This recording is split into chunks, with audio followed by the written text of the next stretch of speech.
वो रामचरितमानस में जो लिखा है बालकांड के 30वें दोहा में जी कि मैं पुनि निज गुरु सन सुनी कथा सुसोकर खेत और समझी नहीं तस बालपन तब रहे। पुण्य माने सर दोबारा होता है। गोस्वामी तुलसीदास जी ने जब दोबारा कथा सुनी तो उनकी अवस्था बाल्य अवस्था थी, लेकिन जब पहली बार कथा सुनी तो उनकी अवस्था क्या रही होगी। उस समय गाड़ी मोटर यातायात का कोई साधन नहीं था। कोई रामचरितमानस में वर्णन किया है त्रिविध ताप त्रासक त्रिमुहानी और राम स्वरूप सिंधु समुहानी, है ना जी जी। और तदप कही गुरु 12 गोस्वामी जी को गुरु जी ने एक बार कथा नहीं सुनाई, बार बार कथा सुनाई है। तदप कही गुरु 12 और समुझ परी कछमत सारा श्रोता वक्ता ज्ञान निधि और कथा राम के गुड़ अब की मैं समझाऊं मैं जीव जड़ माया का सिद्ध मोड़। तो स्वामी तुलसीदास जी की लिखी हुई प्रतिमा है, पहले मैं इसको नमन करता हूँ। और यानी गोस्वामी तुलसीदास जी के हाथ से लिखी हुई ये रामचरितमानस की प्रति है। इस दोस्तों नमस्कार, मैं हूं अमरेश प्रजापति, आप देख रहे हैं न्यूज़ 100 भारत। आज हम पहुंचे हैं गोंडा जनपद के परसपुर थाना क्षेत्र के अंतर्गत स्थित गोस्वामी तुलसीदास जी के गुरु जो नरिहर दास जी थे उनके आश्रम पर। और आज यहां पर दिखाने का प्रयास करेंगे कि उत्तर प्रदेश सरकार के द्वारा इस आश्रम को लेकर के या महाराज गोस्वामी तुलसीदास जी के जो गुरु जी थे गुरु नरिहर दास जी, उनके आश्रम को लेकर के क्या विकास करवाया गया है, कितनी योजनाएं सरकार के द्वारा करवाई गई हैं। क्योंकि उत्तर प्रदेश सरकार कहीं न कहीं ये वादा कर रही है कि जब से हमारी सरकार उत्तर प्रदेश में आई है, बीजेपी ने जब से वो यूपी में शासन स्थापित किया है, तब से उत्तर प्रदेश के जितने भी धर्म स्थान हैं सबका जीर्णोद्धार करवाया गया है, सबको बिल्कुल चक्का-चौंध करवा दिया गया है। तो उसे हम जानने का प्रयास करेंगे कि यहाँ पर जो गोस्वामी तुलसीदास जी के गुरु जो नरिहर दास जी थे उनका जो आश्रम है उस पर क्या क्या करवाया गया है। और यहाँ पर जो यहाँ के जो लोग हैं, यहाँ के जो महंत हैं, उनसे बात करेंगे और जानने का प्रयास करेंगे कि यहाँ जनप्रतिनिधि के द्वारा या शासन प्रशासन के द्वारा या सूबे के मुख्यमंत्री जो योगी आदित्यनाथ जी जो दावा कर रहे हैं उनके दावे में कितनी सच्चाई है। आइए देखते हैं।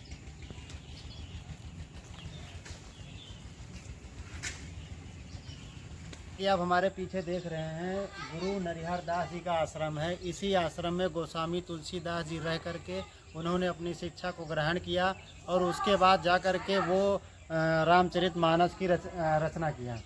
हम जो गुरु नरिहर दास जी से उसमें से जो गोस्वामी तुलसीदास जी ने जब रामचरितमानस का निर्माण किया, जिसको लेकर के आज उत्तर प्रदेश की राजनीति में बहुत सारे जो कंट्रोवर्सी भी चल रही है, बहुत सारे उस पर सवाल भी उठाए जा रहे हैं। खैर वो राजनीतिक मुद्दा है, लेकिन हम ये देखेंगे कि उत्तर प्रदेश सरकार के द्वारा जो दावा किया जा रहा है कि हमने जो यूपी की सरकार के अंदर जो उत्तर प्रदेश राज्य के अंदर जितने भी धार्मिक स्थल हैं उसको बिल्कुल हमने बेहतरीन तरीके से संवारने का काम किया है, सजाने का काम किया है। हम बात करें तो यहाँ से मात्र लगभग 35 से 40 किलोमीटर की दूरी पर जो अयोध्या स्थित है, जहाँ पर सूबे के मुख्यमंत्री योगी आदित्यनाथ द्वारा दीपोत्सव का कार्यक्रम करवाया जा रहा है। कई वर्षों से इस वर्ष भी करवाया जाएगा। लेकिन अयोध्या से थोड़ी ही दूर पर स्थित गोस्वामी तुलसीदास जी के जो गुरु थे नरिहर दास जी जो थे, जिन्होंने ऐसे शिष्य को पढ़ा लिखा करके उनको मतलब समाज में ला करके दिया, और तुलसीदास जी जो रामचरितमानस की रचना की, जिससे आज पूरे ब्रह्मांड में पूरे विश्व में जिसकी चर्चा हो रही है, आज उनका जो आश्रम है, उनके गुरु का जो आश्रम है, आज राजनीतिक उपेक्षाओं का शिकार हो रहा है। सरकार के द्वारा कोई भी कार्य नहीं करवाया गया है।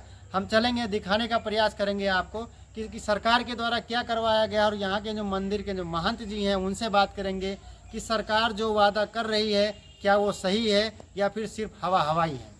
में पहुंच चुके हैं और हम मंदिर में दिखाने का प्रयास करेंगे कि मंदिर के अंदर गोस्वामी तुलसीदास जी से जुड़ी हुई क्या क्या यादें हैं, और गोस्वामी तुलसीदास जी का जो उनका जीवन काल था या जो उनके गुरु थे नरिहर दास जी थे, वो किस तरह से गोस्वामी तुलसीदास जी के लिए जो उनके जीवन को लेकर के या उनके शिक्षा दीक्षा को लेकर के क्या काम किए।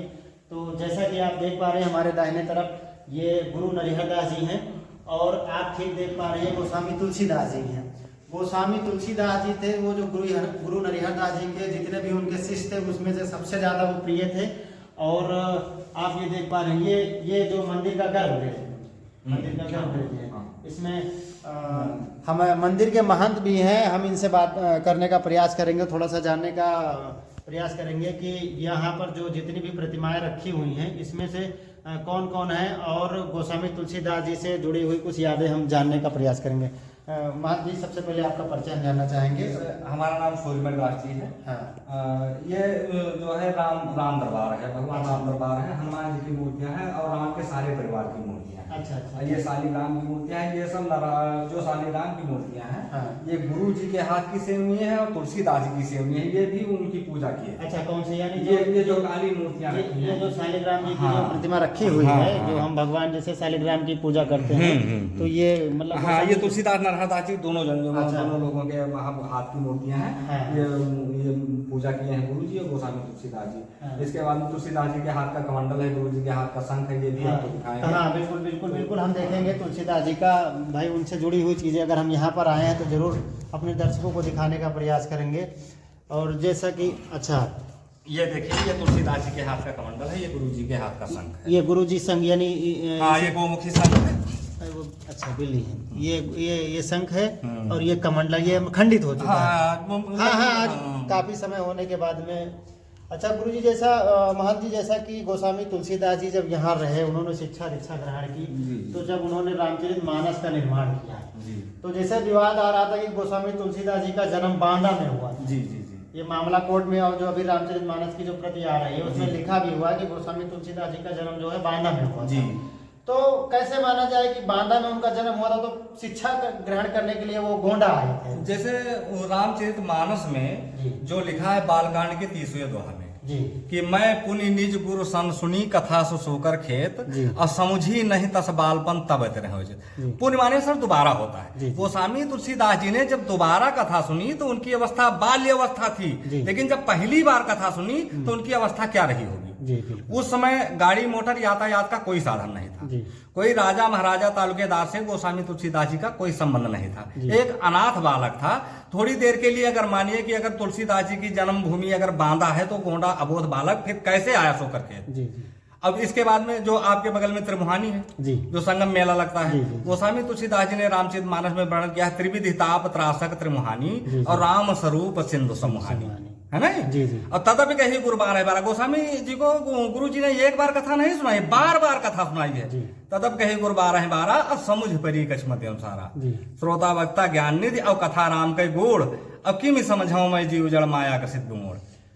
तो गोस्वामी तुलसीदास जी की जो जन्मभूमि जो लोग मतलब बांदा बता रहे हैं ये एकदम गलत है। रामचरितमानस में न रामचरितमानस में कहीं उल्लेख है, न गोस्वामी तुलसीदास जी के किसी पुस्तक में कहीं कोई लेख में बांदा का कोई वर्णन नहीं है। और दूसरी चीज, जैसे तुलसीदास जी की जन्मभूमि नहीं, कुछ दिन के लिए निवास किया था, कर्म भूमि है। कुछ दिन के लिए तुलसीदास जी गए थे तो कर्म भूमि है, लेकिन जन्मभूमि नहीं है। अच्छा, हम ये जानना चाहेंगे मान जी आपसे कि जैसे सरकार, आप वर्तमान में योगी जी मुख्यमंत्री हैं, वो भी एक मठ के महंत हैं, जी जी, ठीक है, और हिंदुत्व की राजनीति करते हैं, जी, ठीक है।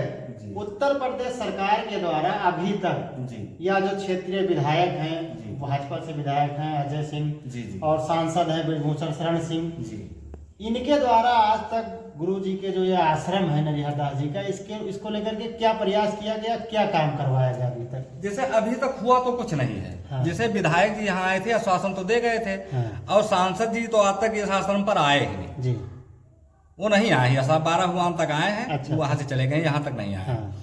अब विधायक जी तो आते हैं, विधायक जी जैसे 84 कोष परिक्रमा के साधु संत आते हैं, मतलब 24 घंटे का पड़ाव यहाँ होता है। हाँ। तो उसमें विधायक जी आते हैं। यहाँ 5 दिवसीय राम विवाह का कार्यक्रम होता है, विधायक जी उसमें भी आते हैं। मतलब वो मतलब सहयोग करते हैं। लेकिन अभी जो है उनके द्वारा कोई मतलब मंदिर में या मंदिर के प्रांगण में कोई सहयोग नहीं हुआ है। अच्छा। हाँ, लेकिन अब मतलब बता रहे हैं कि सब ये, अब देखिए कि 84 कोष परिक्रमा मार्ग जो वो हाईवे 4 लाइन जा रहा है, वो नरहरदास आश्रम छूट रहा है, राजापुर छूट रहा है। बताइए, ये सब ये त्रिमुहानी छूट रहा है। तो जब उस 84 कोष परिक्रमा मार्ग के अंदर ये आश्रम नहीं आ रहा है, तो उस परिक्रमा करने से क्या महत्व जाएगा लोगों को, जो हमारे धार्मिक स्थल छूट रहे हैं, उससे क्या? जी, जैसे गोस्वामी तुलसीदास जी की जन्मभूमि राजापुर है। हाँ। अगर 84 कोसी परिक्रमा ये अयोध्या के अंतर्गत आता है, अयोध्या तभी ये परिक्रमा के अंतर्गत है। अब जैसे 12 भगवान की जन्मभूमि यहाँ ही है। और अगर जैसे यहाँ अगर 84 कोस परिक्रमा से अगर वो 4 लाइन अगर हट कर अलग चली जाती है तो इसका महत्व कम हो जाएगा। अच्छा, यहाँ पर जैसे आपने ये जो 2 यादें दिखाई, गोस्वामी तुलसीदास जी से जुड़ी हुई और कुछ यादें या हाँ, कुछ जो और तुलसीदास जी के हाथ की लिखी रामचरितमानस भी है, जो अच्छा। मतलब कुछ पृष्ठ आपको दर्शन कराएंगे। तो जैसा कि आपने देखा भी, महंत जी ने बताया कि जो सरकार के द्वारा अभी तक ऐसा कोई कार्य नहीं किया गया है और जिससे इस जो क्षेत्र का थोड़ा सा कुछ या इस धर्म स्थल का विकास हो सके। कहने की बात है, खैर नेताओं की कोई जात नहीं होती है, ना उनकी कोई धर्म होती है, उन्हें राजनीति करना होता है। तो ये गोस्वामी तुलसीदास जी की लिखी हुई प्रतिमा है, पहले मैं इसको नमन करता हूँ।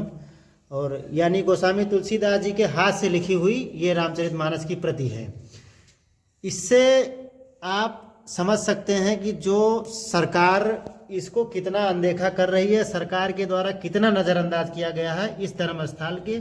मैं उन सभी नेताओं से जो हिंदू और हिंदुत्व के नाम पे जो राजनीति कर रहे हैं, मैं उनको भी ये दिखाना चाहता हूँ कि एक बार जरूर आप आए और गोस्वामी तुलसीदास जी के जो धर्म स्थल है इस पे थोड़ा सा इसको जीर्णोद्धार करवाएं या इस पे पुनरुत्थान के लिए या इसे पर्यटन, अच्छा हालांकि ये बात आई थी कि इसे पर्यटन स्थल के रूप में विकसित किया जाएगा। पहले तो सुनाई पड़ा था कि मतलब वो हाईवे 4 लाइन इसी से निकलेगी, यहाँ पर साधु संत के लिए मतलब विश्राम गृह बनाया जाएगा, पर्यटक स्थल बनाया जाएगा। इसके बाद में पता चला कि यहाँ से 6 किलोमीटर उस पार चला गया। अच्छा, 4 लाइन इस पार यहाँ कुछ है ही नहीं है।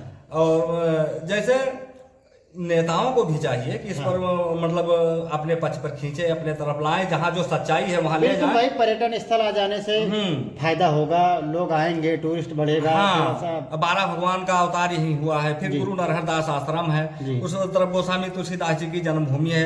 फिर बगल में त्रिमुहानी है, जहाँ 1 मास का कल्पवास होता है। दूर दराज से संत महात्मा विद्वान सब लोग आते हैं, कल्पवास करते हैं, 1 मास का मेला लगता है। तो यहाँ तो सब अति आवश्यक है। जी जी जी। सरजू पर जो मतलब जो सरजू जी हैं, इस पर सब शमशान घाट बना है। चारों तरफ से एकदम शमशान ही शमशान। कहीं स्नान घाट का कोई महत्व ही नहीं है। सरकार इस पर भी नहीं गौर कर रही है। तो आप क्या चाहते हैं, आपकी मांग क्या है सरकार से, जो मुख्यमंत्री जी से खास करें, तो योगी जी से आप क्या मांग करना चाहेंगे? योगी जी से हम ये मांग कर रहे हैं कि जो 84 कोस परिक्रमा के अंतर्गत जो 4 लाइन आती है हाईवे, मतलब वो गोस्वामी तुलसीदास जी और गुरु नरहर दास आश्रम और 12 भगवान उसके अंतर्गत आवे। और मतलब त्रिमुहानी का जो है ये शोभा बढ़ाई जाए। और दूसरा चीज ये है कि जो हमारा ये पौष में 1 मास का मेला लगता है, इसको लघु प्रयाग के नाम से घोषित किया जाए। ये जो अपना मेला लगता है, हाँ, और घाट का जो है ये विशेषतर साफ सफाई की जाए। शमशान घाट जहाँ कहीं हो वहाँ दुरुस्त कराया जाए, जैसे साफ सफाई रहे, सुंदरता हो। और यहाँ पर्यटक स्थल बने जिससे बाहरी लोग आवे और कोई संत महात्मा आवे, जिसके लिए मतलब कुछ सुंदरता बढ़ाई जाए, कुछ शोभा इसके लिए मतलब किया जाए। अब यहाँ तो ये वैसे पिछड़ा एरिया है। माझा तुलसीदास जी वैसे माझा के थे। बिल्कुल, वो ठीक है, लेकिन जैसे आपने कहा कि 84 कोसी परिक्रमा मार्ग में जो लोग संत महात्मा आते हैं, कल्पवास के लिए आते हैं। अब ये तुलसीदास जी के गुरु जी का आश्रम है, इसी के नाते वो यहाँ भी आते हैं। तो उनके रहने की व्यवस्था या कोई ऐसी सुविधा यहाँ प्रशासन के द्वारा या कैसे मैनेज कर पाते हैं सारी? जी, अब क्या है, जैसे अब यहाँ ये लाइन लगी है। एसडीएम साहब आए थे, एसडीएम साहब दर्शन करके गए। उनसे हमने कहा कि एक वो क्या कहते हैं वो लाइट जो होती कि उसको लगवा दीजिए, स्ट्रीट लाइट। तो कहें कि ये नहीं, और सोलर की भी व्यवस्था कर देंगे कि जब लाइट नहीं रहेगी तो भी जलेगा। तो कहीं 2 दिन में लगवा दिया जाएगा। अब इसके बाद में फिर अभी 1 हफ्ता हुआ है, अभी तक कुछ नहीं हुआ। फिर एसडीएम साहब यहाँ कह करके गए थे। तो जैसा कि आपने देखा, ये जो मंदिर है केवल ये उपेक्षाओं का शिकार है। यहाँ पर सरकार के द्वारा किसी भी प्रकार की कोई योजना नहीं पहुँच चुकी है और किसी भी प्रकार का कोई लाभ इस मंदिर में नहीं करवाया गया है। कैमरामैन संतोष कुमार के साथ न्यूज़ 100 भारत में।